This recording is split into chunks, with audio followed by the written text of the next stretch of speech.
modern animal husbandry has become. About 85%, 80% of all the meat consumed in America comes from a source like this. Some of these cattle may even be marketed under grass-fed. I don't see any blades of grass there. You may have had better idea than I do. Nevertheless, the system, obviously produces a lot of food very efficiently, but it's no wonder that all of a sudden we need a lot of people, a lot of equipment, a lot of capital to bring all this food to this site, take all the manure away and all the environmental issues that are associated with it. And then the animal and human health issues that we are now dealing with because of this situation as well. So, as Alan referred to, there's a few of my employees on our ranch, and getting back to traditional grazing or restoration grazing is starting to be called because of all the positive environmental benefits, but also the economic advantages that it's going to give us. So, a couple things I want to touch on. Again, I didn't get a degree in science and all these different things and try to start saving the world by converting everybody to grass-fed beef.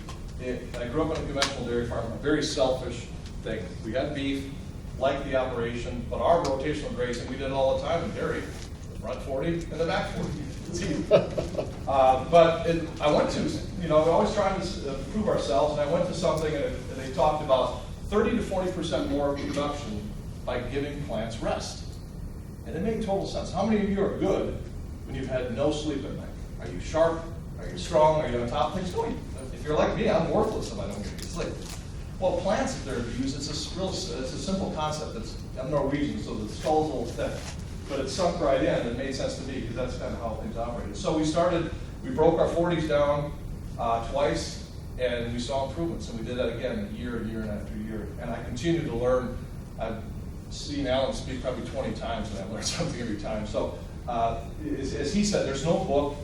You copy the book, you're going to do well. You've got to work with nature, work with the things you have, and continue to try to improve. But again, it's the principle of rest and rotation, giving you that root system recovery so that the same plants and the same amount of land actually produce more forage. That's where we make our money. And that's hence the link to financials. So speaking of financials, these are some interesting numbers. You say, okay, Roger, you're a grazer, you're going to beat up the poor row crop guys, leave them alone, they're not making any money anyway. These aren't my numbers. I got these from the Minnesota Corn Growers Association, who was presenting kind of a woe is me situation. Well, again, this doesn't, obviously I don't do any of this, so I can't tell if these numbers are right, but the folks that gave me these numbers do. And this is a good reason to maybe consider something different, okay? And or using cover crops and or cattle in your row crop operation. So a lot of folks, again, don't think that there's any money in grass. The tools that I'm going to show you now will show you that you can make $100 to $700 per acre using rotational grazing. If you're not into cattle, you don't necessarily want to work, you may be a bit older, but you have land, you can also look at grazing leases, which can also generate some substantial income without having any negative environmental impacts. So Alan touched on this as well. We spray all the time because we have to feed the world. That argument is crap. We have enough idle land and subpar land and just land with not being utilized right now that we can finish that 30 million head that Alan talked about. Again, you can generate some good income finishing. I'm going to talk about finishing versus cow-calf versus stockers. And then Alan also talked about soil organic matter. He and I share some slides that show all the nutrition and fertilizer values in 1% of organic matter is worth at least about $750 an acre. So that's just another, in terms of value of your land. In Badgerland, I think, we're talking about Paul Dittman. They actually take into account now, when I was chatting with them recently, soil samples and soil, the strength of your soil as an indicator of value to your farm.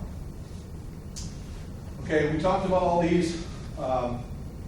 I'd just like to show this slide again because unfortunately, modern ag is kind of a zero-sum game. You give a little bit in the inputs, you take a little bit out on the other end, and hope you keep your fingers crossed that you hope you come out on top. Rotational grazing is really, it's a win-win for everybody. It's a silver bullet if there ever was one, because animal health is better, human health is better, your financial operation can be sustainable, and everybody wins. Then you start talking about water quality, you're keeping your topsoil, you have more birds. It really is an amazing thing. One thing we're touching on right now, I'm working directly with Wisconsin DNR. We were lucky enough to have some contacts that, the silver lining in any crisis, as we talked about earlier today as well. I had a friend of mine who's a pretty senior guy in the DNR, and they were really pushed for budgets. They asked to do much more, the budgets were being cut. He said, "Do you have any suggestions?" I said, "Yeah, let's graze. Well, will that take care of it? Well, we've launched some projects right now, and by the end of this year, we hope to have about 1,000 acres under management, and the DNR is really embracing grazing public lands.